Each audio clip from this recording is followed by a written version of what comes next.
That's not an easy question to answer, but let's try, with the help of a curiously worded apology published by the Sunday Times in December 2013. What was this apology, and how did it come about? The BBC Crime Watch programme, which we'll examine shortly, went out on the 14th of October 2013. The EFITs, apparently produced by Henry Exton, were the highlight of the entire broadcast. Exton, it seems, was incensed and complained to the Sunday Times. Here's part of the original Sunday Times article published on the 27th of October, less than 2 weeks after the Crime Watch McCann special. Madeleine clues hidden for 5 years. The new prime suspect was first singled out by detectives in 2008. Their findings were suppressed. The critical new evidence at the centre of Scotland Yard's search for Madeleine McCann was kept secret for 5 years after it was presented to her parents by ex-MI5 investigators. The evidence was in fact taken from an intelligence report produced for Gerry and Kate McCann by a firm of former spies in 2008.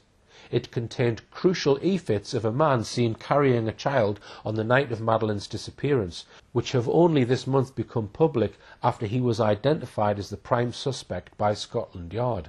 A team of hand-picked former MI5 agents had been hired by the McCanns to chase a much-needed breakthrough in the search for their missing daughter Madeleine. A report produced by the investigators was deemed hypercritical of the McCanns and their friends, and the authors were threatened with legal action if it was made public.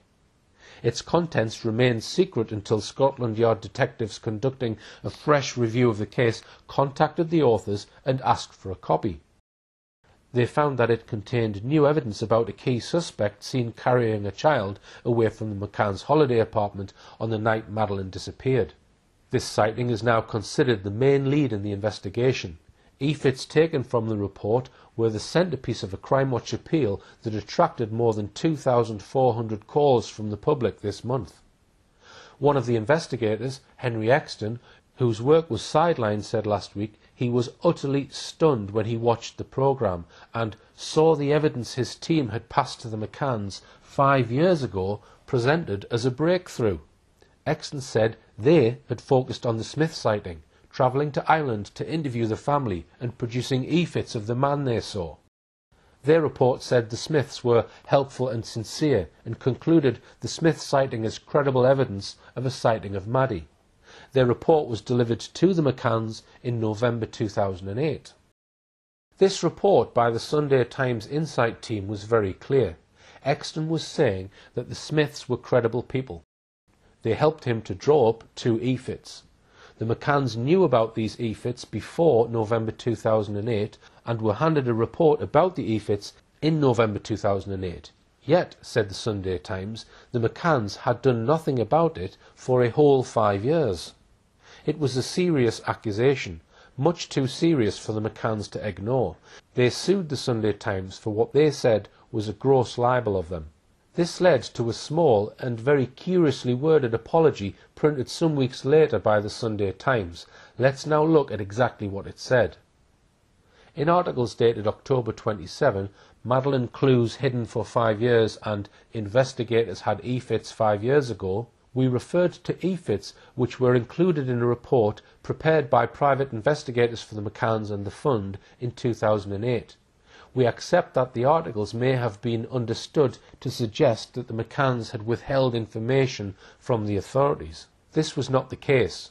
We now understand and accept that the EFITs had been provided to the Portuguese and Leicestershire police by October 2009. This apology was not enough for the McCanns. They carried on with their libel action, eventually forcing the Sunday Times to pay them £55,000 damages, plus of course their legal costs. The one factual statement we are interested in is this. The McCanns claim that they provided these EFITs to the Portuguese and Leicestershire police by October 2009. Exton, as quoted in the Sunday Times, said he handed the report to the McCanns in November 2008. No doubt he would have told them about the EFITs as soon as he had produced them much earlier in the year. After all, the McCanns were paying him and the serial fraudster Kevin Halligan for his work. The McCanns say they provided the EFITs to the Portuguese police. Why have they not given us the actual date they did this? The same applies to their claim to have handed these EFITs to Leicestershire police. On what date did they do this? It seems they haven't told us. Also, the Times uses the curious phrase that they sent these EFITs by October 2009. This could mean anything. It could mean that they sent them a year earlier, or it could mean that they waited until the last day of October 2009 to do so. Why do we not get a clear, open answer from them? What we can draw from this is that the McCanns may indeed have sat on these EFITs, that is, withheld them from the police for about 18 months. The EFITs were probably produced in around April 2008, but only by October 2009, 18 months later, it seems, had they provided these EFITs to the two police forces. Why did they delay passing this apparently vital information to the police at all? So what happened to the two EFITs after they handed them in to the police? If they were handed to the Portuguese police and Leicestershire police as claimed, neither police force deemed them worthy of consideration. They did nothing, and neither did the McCanns. The next thing we know about the EFITs is the McCanns claim that the EFITs were passed to Operation Grange, the Scotland Yard team reviewing the Madeleine McCann case shortly after it was set up in May 2011. My next task is to explain why the head of Operation Grange, Detective Chief Inspector Andy Redwood, also did nothing with these EFITs until they were presented to an audience of some 7 million people on the BBC Crime Watch McCann special some 2.5 years later. Why a further delay of 2.5 years? I will explain this in a moment, but first let's get back to our general theme of how the McCanns have made use of the Smith sighting. So far, I have identified 5 phases of the Smith man's sighting. Here they are again. Now to phases 6 and 7. Phase 6 of the Smith sighting ran from June 2009 to April 2011. This is the period during which the McCanns actively promoted the Smith sighting on their Find Madeleine website.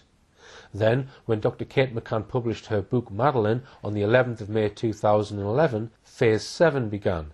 The further promotion of Smith man's sighting on 7 pages of her book. Let's now briefly examine these 2 phases. The sighting by an Irish family was uploaded to the McCann's Find Madeleine website immediately after the 2009 Channel 4 documentary.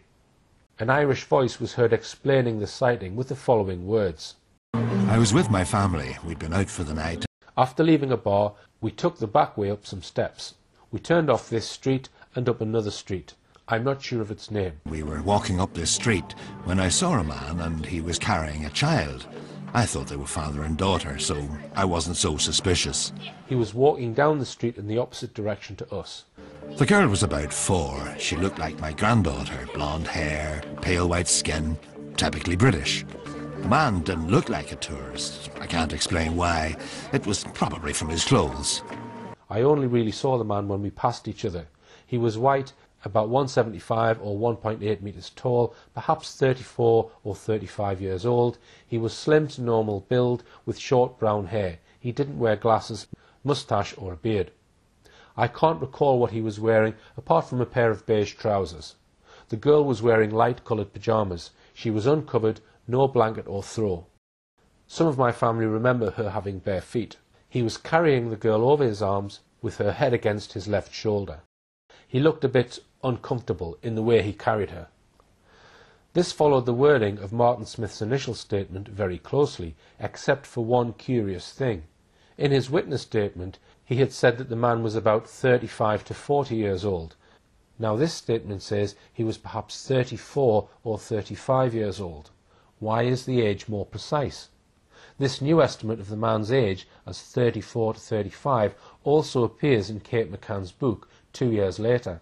We can see here that Martin Smith's original statement has been adapted, maybe to make it appear more credible. We wonder how much did Martin Smith actively cooperate in the making of this Channel 4 documentary and his message being put on the McCann's website. He was and is a potential witness in this case. He must presumably have been asked for permission to place his sighting on the McCann's website.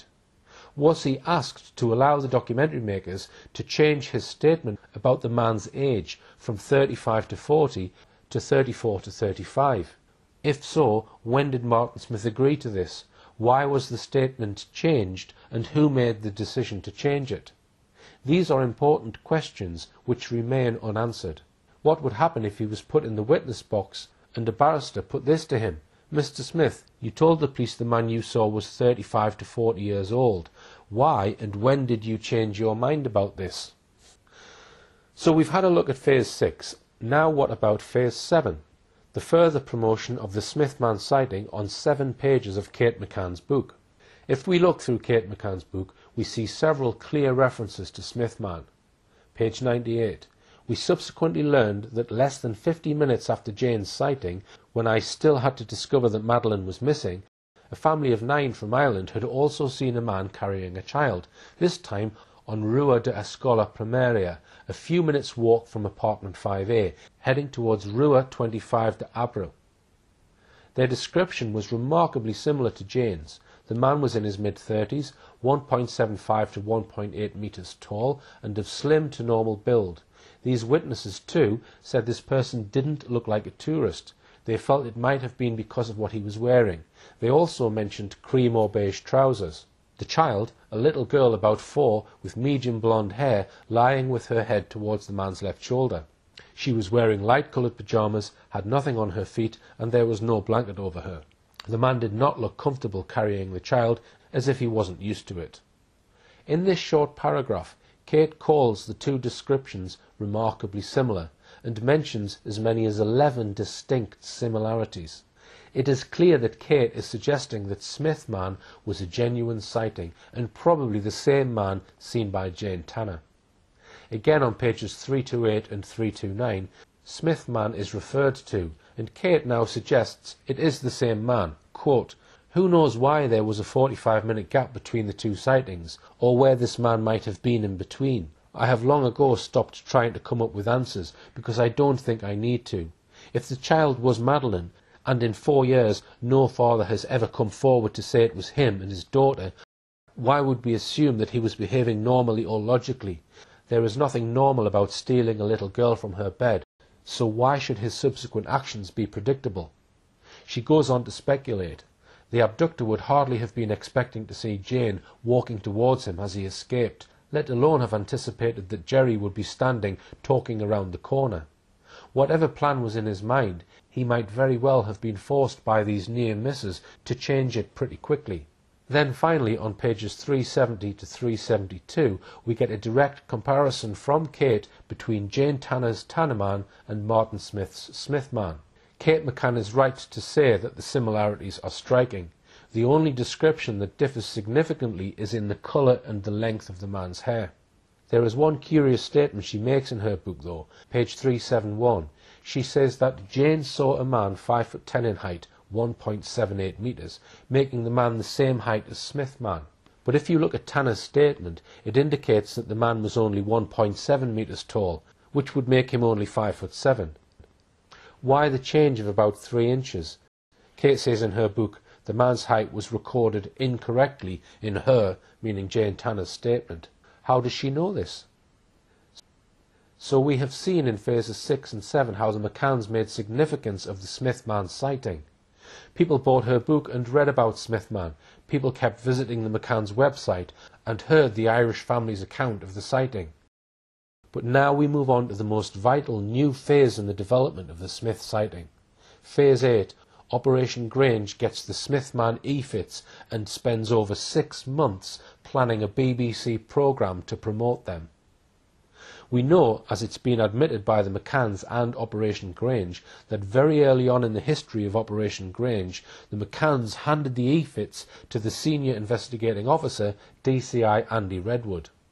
Operation Grange, based at Belgravia Police Station, was set up in May 2011 when Prime Minister David Cameron was pressurised by Rebecca Brooks, the Chief Executive Officer of Rupert Murdoch's News International empire, to set it up.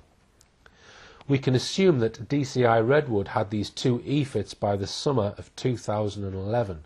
One news report said it was August 2011. They were finally shown to the British public on a BBC Crime Watch show on the 14th of October 2013, over 2 years later. Why the delay? I suggest two reasons. First, DCI Redwood couldn't use the Smithman EFITS until he had solved the problems created by the sighting by Jane Tanner. There were two main problems with it. It was not credible. There were numerous indications that it was fabricated. And, as we've just seen, how could you possibly explain a man walking around a small town for 45 minutes with a child you've just abducted? You couldn't. The second reason for the delay could be that he may have needed to have Martin Smith's cooperation with any broadcast about him on Crime Watch, especially as the Crime Watch McCann special was to be the most hyped Crime Watch show ever. We know on the record that DCI Redwood had 2 interviews with Martin Smith, one in 2012 and one in 2013, as the Crime Watch programme was being planned. We don't know if these meetings took place by DCI Redwood going to Ireland or Martin Smith flying to London. We don't know if any other members of the Smith family were present at these 2 meetings. What we can be almost sure about is that DCI Redwood would have discussed with Martin Smith the 2 EFITs he now had in his possession, and one would assume Redwood would have shared with Martin Smith exactly what he was going to say about the Smith sighting on the Crime Watch programme. Strangely, although DCI Redwood made a huge deal of the EFITs and made reference to the sighting by an Irish family, he did not actually say on Crime Watch that the Smiths produced the EFITs. I'll come to that in a moment.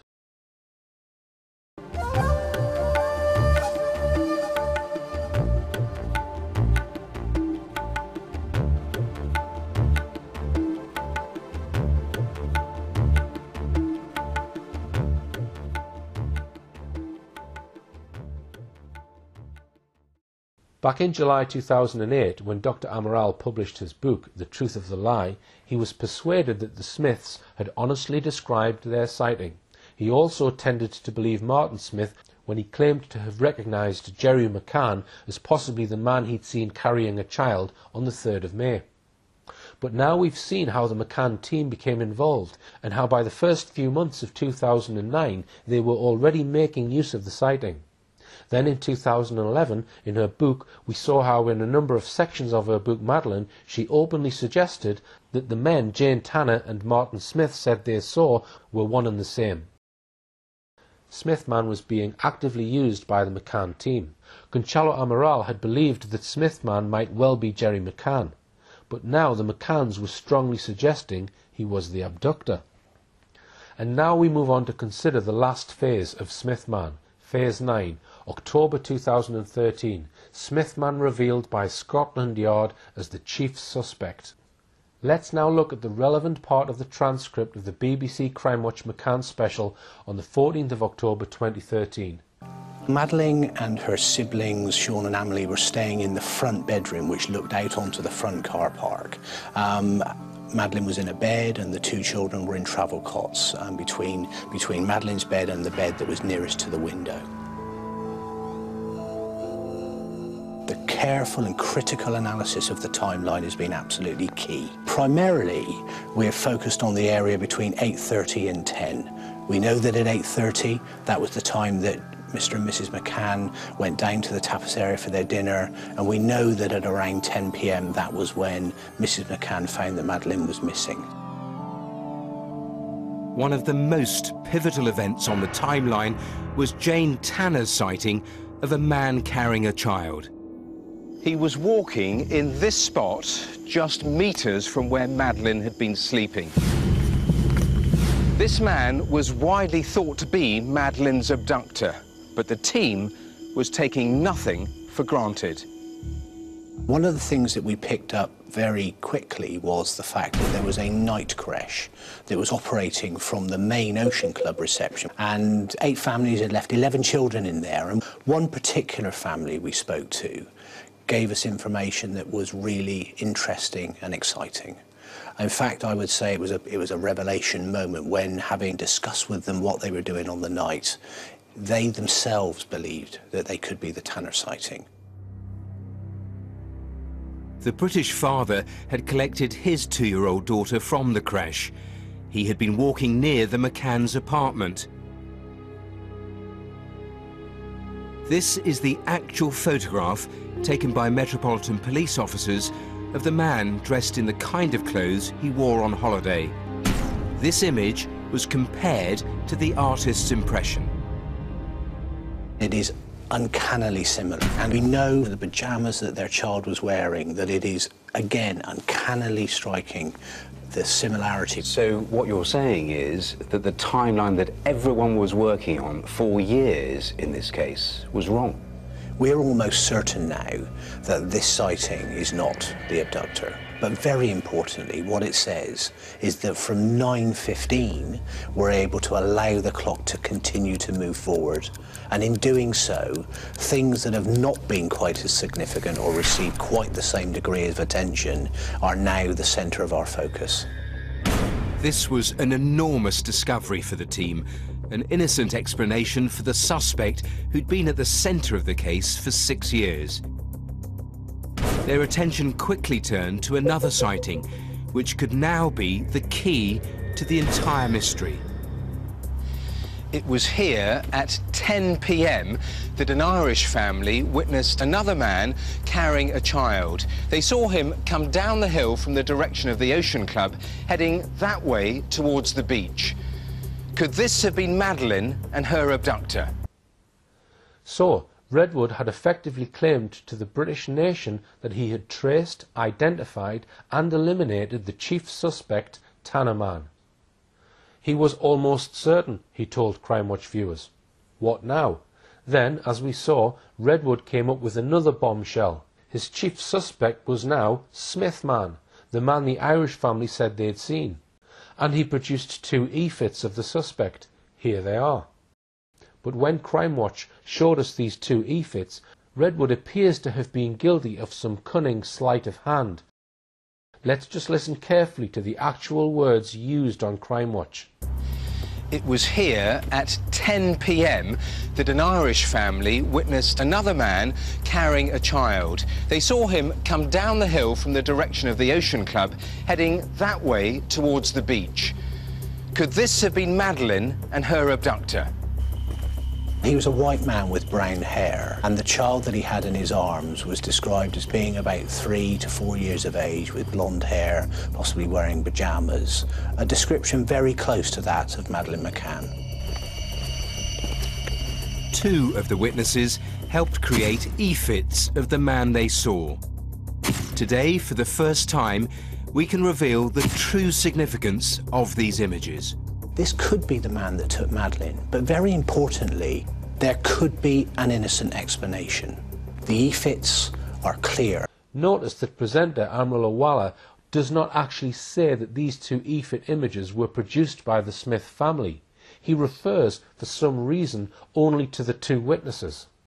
Then he says that the 2 e-fits of the man are clear. But most people who have looked at these 2 images suggest that they look to be images of 2 entirely different people.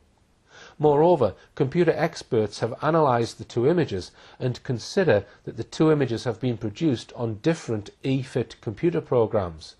One image is grainy, the other is sharper. If they were, as claimed, drawn up by 2 members of the Smith family, why do they look like they were generated using different software? But still more relevant, why, if we are looking for just one man, do we get 2 images which, to most people, look like quite different blokes? The man on the left, when compared to the man on the right, has a fatter face, has a rectangular-shaped face. The man on the right has a triangular-shaped face. His curly hair brushed back, unlike the crew cut of the man on the right.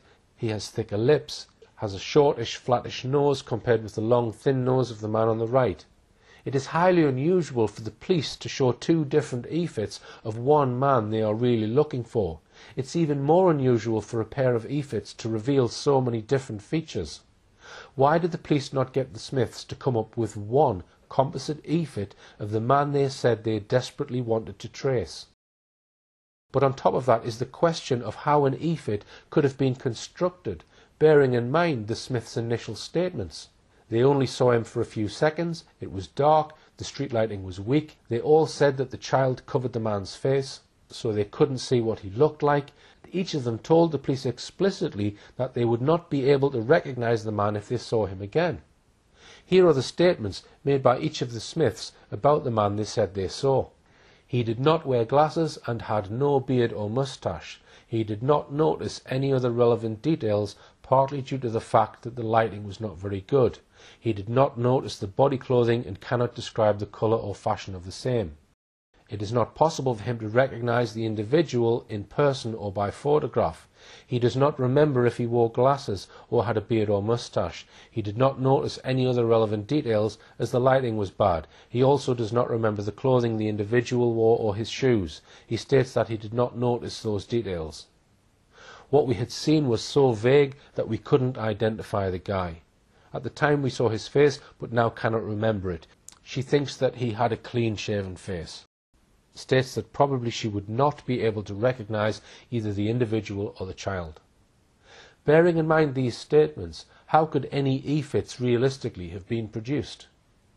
In my email to Martin Smith on the 21st of January 2015, I wrote, "Dear Martin, I am continuing to research the events surrounding the Madeleine McCann case, and I would like to ask you if you would do an interview for a possible TV film. I am led to believe that the EFITs, which were featured on Crime Watch UK in October 2013, were both derived from yours and or members of your family's descriptions of the man you saw. There is some confusion about these EFITs, not least the fact that they were never released until 5 years after they were produced.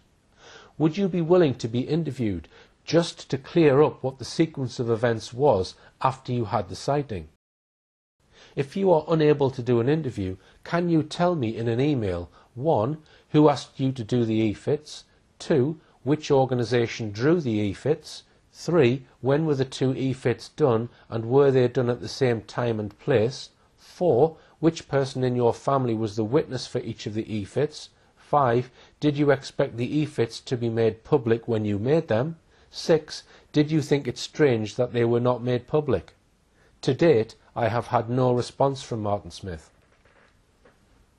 Now let's move on to consider the blurry image of the man allegedly found by DCI Andy Redwood, the man said to be carrying a child home from the creche, the man, so DCI Redwood told Crime Watch viewers, who was the man Jane Tanner really saw. The first point we might ask is, where had he been for the last 6.5 years? He was allegedly in Praia de Luz at the time. He must have been fully aware of all the publicity about Madeleine. He must have known that Jane Tanner had claimed to have seen a man carrying a child near apartment 5A at exactly 9:15 p.m. He probably saw, or was at least aware of, all the documentaries about Madeleine, all the news items, the TV interviews by the McCanns on such programmes as Oprah Winfrey and Piers Morgan. To say the least, this raises a major question about the validity of DCI Redwood's claims about this unnamed man suddenly having come forward after 6.5 years. Let's look back for a moment exactly what the Crime Watch programme told us about this man who'd suddenly contacted DCI Redwood. One particular family we spoke to gave us information that they themselves believed that they could be the Tanner sighting. The British father had collected his 2-year-old daughter from the creche. He had been walking near the McCann's apartment. Crime Watch also told us that in the blurred photograph of him, the man was dressed in the kind of clothes he wore on holiday. Not only that, but we were told that his 2-year-old daughter was wearing pyjamas that were uncannily, strikingly similar. The coincidences are simply amazing. But let's also consider this. DCI Redwood speaks of a family being on holiday. It's reasonable to assume that the man's wife or partner, the child's mother, was with him on holiday. Where was she when this man was allegedly carrying this toddler back to his holiday apartment? Why did he not have a buggy or a pushchair? Why did he not have a coat, blanket or warm outer clothing for the child? We are simply being asked to take on trust from Scotland Yard that this man who comes forward after 6.5 years really exists. Do you believe him? There is surely room for doubt, and that doubt was shared publicly by one of the most respected workers with children, child psychologist and former state prosecutor Wendy Murphy, a lady who had studied the Madeleine McCann case in depth. Here she is on Fox News giving her opinion on Scotland Yard's attempts to find yet another mystery abductor in the case. Help solve the mystery of what happened to Madeleine McCann. She, of course, is the 3-year-old British girl who disappeared while on vacation more than 6 years ago. Now Scotland Yard is planning to release a new computerized sketch that shows a possible suspect. Wendy Murphy is a former prosecutor and a child advocate. She joins us now. Hi, Wendy. Good to be with you. Finally, 6 years later, investigators are releasing a computerized sketch of who they call basically a person of interest, a suspect that people saw around the vacation condo that night. What took them so long? I hope you don't mind if I duck that question, because I'm not buying it. I mean, I think this is more PR than anything. There's, in my opinion, no new suspect, and there will never be a new suspect unless and until the parents answer questions. Remember, Kate McCann, poor Madeleine's mom, refused to answer 48 questions. Now, and Wendy, hired when a team was that? of lawyers right away. But this is important. She refused right away to answer. She hired lawyers right away, refused to answer 48 questions. Things like, what did you see when you walked into the room where your child was supposed to be sleeping? I mean, I am so not interested in being dragged down a rabbit hole about fake suspects. And I think this is all related to a civil suit now underway in Portugal. The McCanns sued the former police chief for defamation. Because he wrote and now this Kate book, wants this alleged tell-all book. Yes. But Wendy, hold on. Let me tell you the other side of this. Because there's a lot of evidence on the side of the parents being completely innocent as well. They say that the Portuguese police never took the case seriously. They never did the kind of investigation that we certainly would have done here in the United States, which is talking to other people at the vacation, where they were vacationing in Portugal. Furthermore, Kate and Jerry, the parents, have appealed to their country's Prime Minister, David Cameron, for help on this investigation. Is that something you do if you're trying to stay under the radar and you feel guilty? Do you hire the nation's biggest defense attorneys, PR firms, and refuse to answer questions? The Portuguese police did a very good job, and the PR misinformation, especially in this country, is doing a disservice to this poor little girl who is dead, I believe, and has no voice. The libel suit currently underway in Portugal is important because the McCanns sued that ex-police chief, claiming he lied about them in his book. Now Kate McCann wants to testify in writing because she doesn't want to submit to cross-examination. I think this is all related to that, and this whole "we have a new suspect" thing is part of them again trying to distract attention from the fact that as parents of a missing, probably dead child, what are you doing not answering questions? Creshman served Scotland Yard's purposes. They had got rid of the embarrassing sighting by Jane Tanner, widely regarded as fabricated. Now they had got that out of the way, they could change the window of time during which the alleged abduction happened from 5 minutes to more like 50 minutes. And they had a brand new abductor, Smith Man. But in this film, we've traced this series of 4 alleged abductors and found all 4 with inconsistencies. First, we considered Sagres Man. We showed that the claim by Nuno Lourenco that Krakowski, on holiday from Poland for a week, had tried to snatch his daughter lacked credibility. It seemed he couldn't recall on what date it was supposed to have happened, and he didn't bother telling the police about it for days. We exposed the attempt to suggest that the McCanns were also in Sagres, and that Krakowski had seen Madeleine there as no more than a media invention, completely unsubstantiated. Then we saw the evidence that Jane Tanner's statement may have been fabricated and seemingly based on the same description that Nuno Lourenco gave about Krakowski. Next we saw that the sighting of Smith Man by the Irish family had numerous problems, not least why it took so long to report their sighting and the later enhancements to the sightings made by them or by others. Finally we have examined the unlikely Creshman, which is a tale full of improbability and the most unlikely coincidences. Only one of these men has been proven to be real, and that is Sagres Man, the man described by Nuno Lourenco, and he was actually Wojciech Krakowski.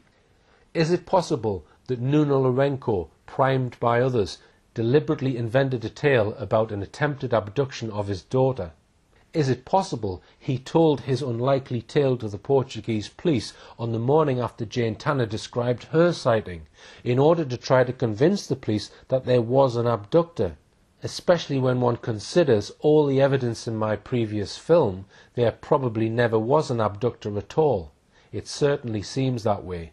Was the description of Smithman another fabrication, and why was it almost identical to the descriptions of Sagresman and Tannerman? After all, apart from these 4 alleged abductors, what other evidence of an abduction do we actually have? To my knowledge, there is none. In my previous film, we looked at some of the many contradictions and changes of story surrounding these claims. Apart from what the McCanns themselves say, what actual independent forensic evidence do we have of an abductor? Is there any forensic evidence, footprints, fingerprints, hairs, clothing fibres, DNA, anything in fact? It seems there is none. The only complete fingerprint found on the window was actually that of Kate McCann, suggesting that she may have been the last person to handle the window, sometime shortly before the police were called. Did anyone hear this mystery abductor, maybe lifting the shutters, entering or fleeing the building, the noise of a child, anything at all in fact? Again, absolutely nothing. I'm going to wrap up this film by stating that this video and my previous videos on this case have been made with almost zero funding. I would argue that I have exposed much of the disinformation and got closer to the truth about what really happened. I want you to compare my videos with the information you have seen put out by mainstream media, who have got almost limitless resources. Looking at what I have managed to uncover and put forward in these films as a one-man operation, it should have been fairly straightforward for mainstream media to do the same. It should have been easy for them to carry out investigative journalism and do a similar job to me. But I hope I have fully demonstrated that this is not what mainstream media are about. In fact, I would argue they have helped mislead and therefore hide and bury the true story of Madeleine McCann. Exercises like the Leveson inquiry are no more than psychological operations to try and show the media are being brought to book. Nothing could be further from the truth. Thank you for watching, and please copy and distribute this film freely.